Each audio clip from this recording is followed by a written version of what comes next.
Hello, my name's Mike Jones, editor at Simon & Schuster, and I'm here today with Jeremy Bowen, Middle East editor for the BBC, author of The Arab Uprisings, The People Want the Fall of the Regime, which, as the title suggests, is about the momentous events which have occurred in the Middle East over the past couple of years. Jeremy, the Arab Uprisings, they're sort of universally agreed that they started with the events in Tunisia. Where were you when those first stirrings of uprising occurred in Tunisia, and what was your reaction to it? Well, yeah, it started with Mohamed Bouazizi, who was a vegetable seller in a small town in rural Tunisia, who, in a moment of incredible frustration and humiliation with government inspectors, set fire to himself and died of his horrendous wounds in January of 2011. Now, to be honest with you, the world's press hardly noticed over Christmas 2010. Then in January, things became a little bit more urgent in Tunisia, and people started to see. I, though, was testifying at the War Crimes Tribunal for the former Yugoslavia in The Hague against Radovan Karadzic, the former Serb leader, and that was something which meant a lot to me because I'd been in Bosnia throughout the war there between 92 and 95, so I was quite anxious to say my piece against Karadzic. But so I actually was not there when Ben Ali, the president, quite unexpectedly crumbled, fled to Saudi Arabia. Ben Ali had been in power for many years and seemed to have the backing of the army, and as many of these dictators across the region did. What was it that came together, do you think, in Tunisia and then, of course, in other countries that meant that these dictatorships crumbled in the way that they did?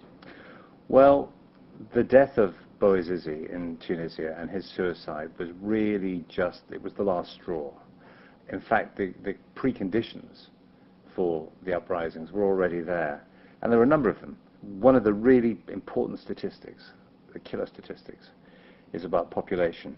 Around 60% of the population of the Arab world is under the age of 30. So this new young generation didn't have a big enough slice of the cake. In fact, the cake wasn't big enough for everybody. To make matters worse, corrupt people at the top in a lot of countries were taking a very large slice of the cake themselves before this growing generation had a chance to try to slice it up. So in other words, the system was bust. They were not providing for their people. As well as that, there were other factors. It was the most connected generation ever. Not just through social media, though that was important for educated people and people wealthy enough to be able to buy computers or iPads or whatever. It's also television. Satellite television really changed things from the mid-90s right across the Arab world. Pan-Arab satellite TV, Arabic broadcasting, things like Al Jazeera, Al Arabiya. And it meant that these people could look at the way things were in other countries and they think, wait a minute, our lives don't have to be like this. We don't have to live the way our parents did. And in their parents' time, the state had enough money and cash and wherewithal to, even though they didn't give political rights very often, they gave jobs, easy jobs in government offices and so on. And with the rising population, that just wasn't possible anymore. So in fact, these people had nothing to lose. Right.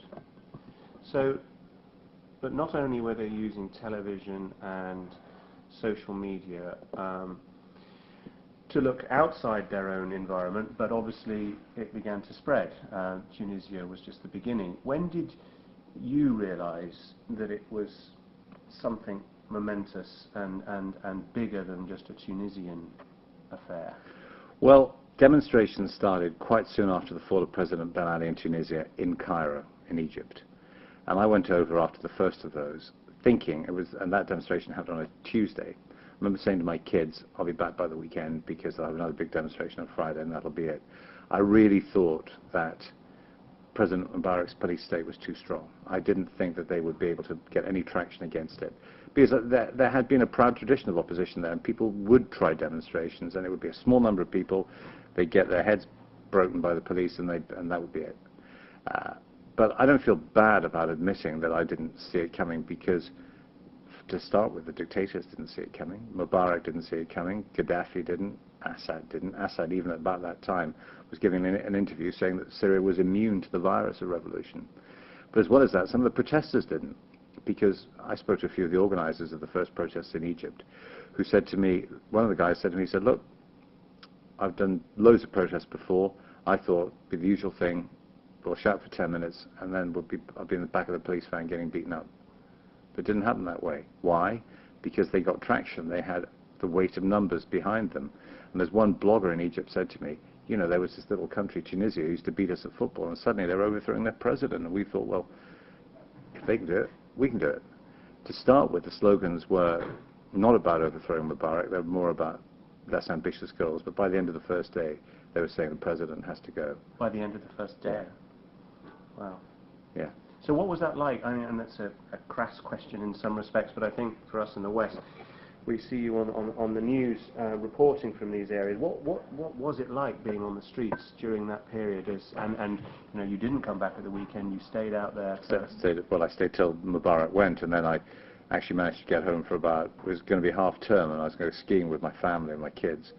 And I thought, will I get out in time to go skiing? And conveniently, Mubarak fell, and then we went over on the Saturday, and I think on the Wednesday I had to leave them at the skiing week because things had started happening in Libya, and a visa came up, so I had to go.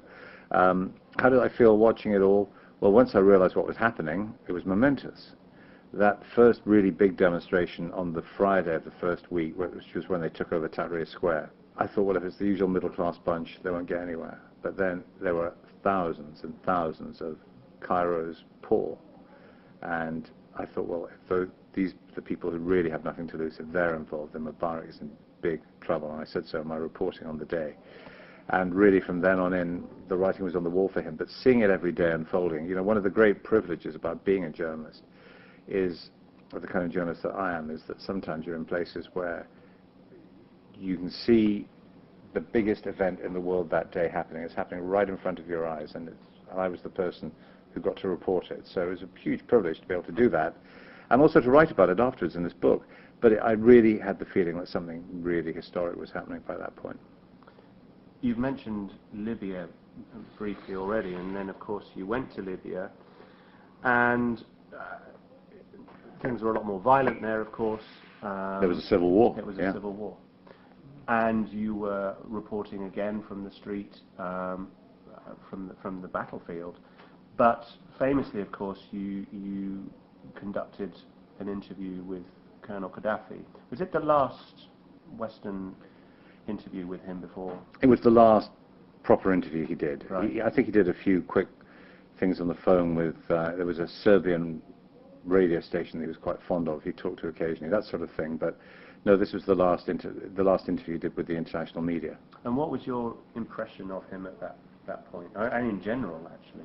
Well, it is remarkable seeing a man walk into the room wearing these gorgeous flowing, is it russet, is it ochre? I'm not very good on colours, robes anyway, and his shades and his, you know, and his fancy shoes and his retinue.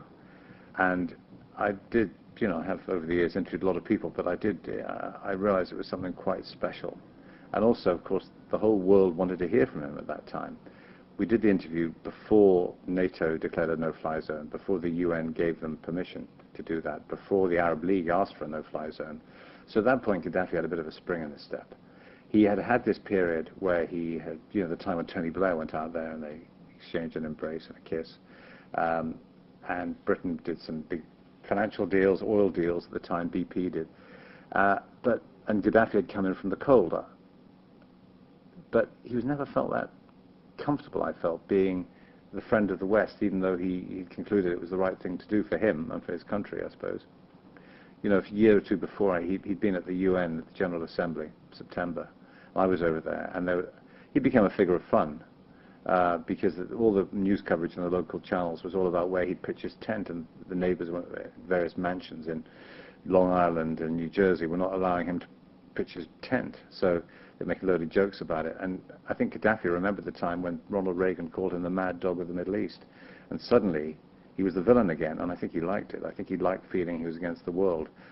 And I thought at that point, he thought he'd get away with it. But we know that wasn't the case, because the intervention by NATO was absolutely decisive. It's always dangerous to look to the future, but what's your assessment of the situation in the Middle East currently?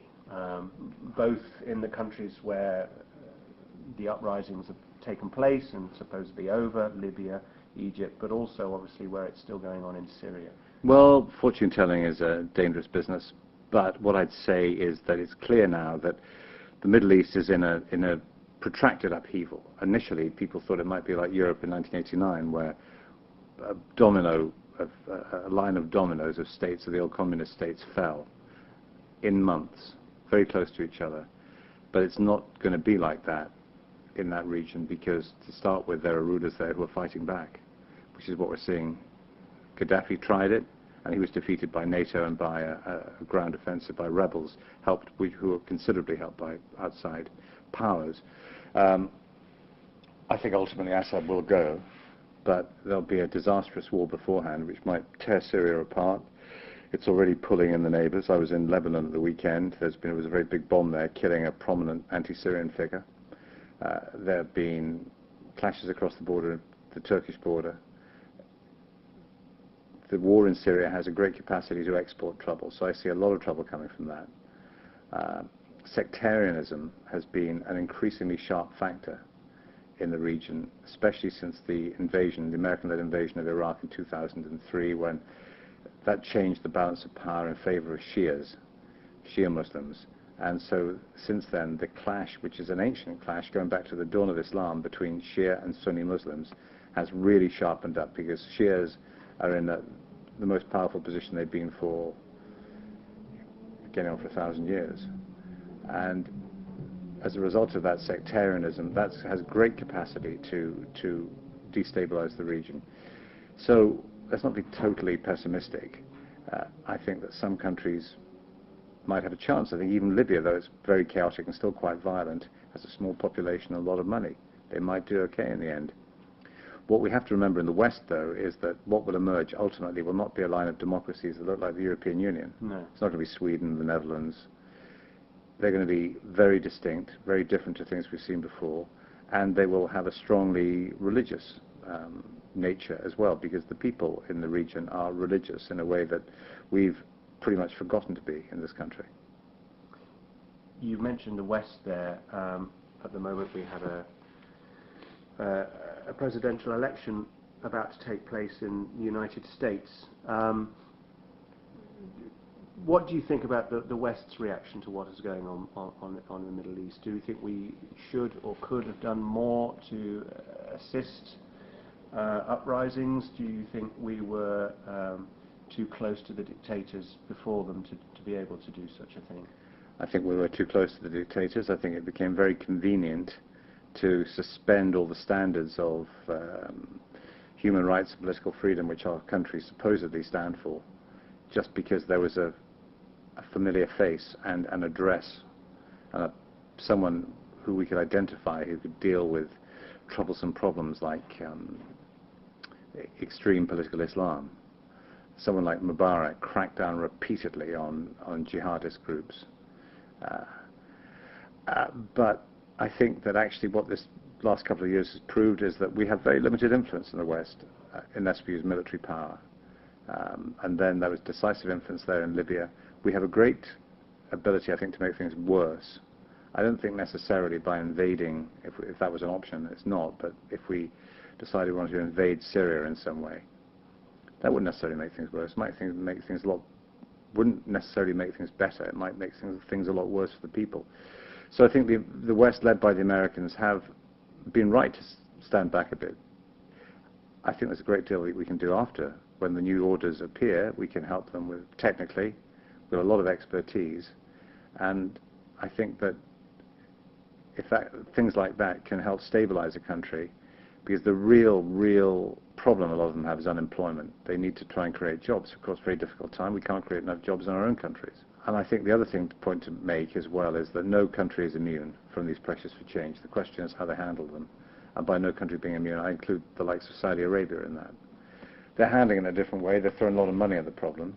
But ultimately, there does appear to be now a real pressure for freedom. A lot of people used to say the Arabs just don't like democracy, they don't need democracy, they're like a strong man. I think the last 2 years have really proved that just as much as we want, as us, they want to be free. They want to be able to say what they like, do what they like, try and provide for their families, make money, not be crushed and humiliated by a police state that is corrupt and takes away their capacity for their own personal self-determination. But getting to that place is difficult, and it'll take a while. Jeremy, thank you very much. The Arab Uprisings, as I say, is published on October the 25th, 2012. It's a fantastic, multi-layered, in-depth, intelligent book. Go out and buy it.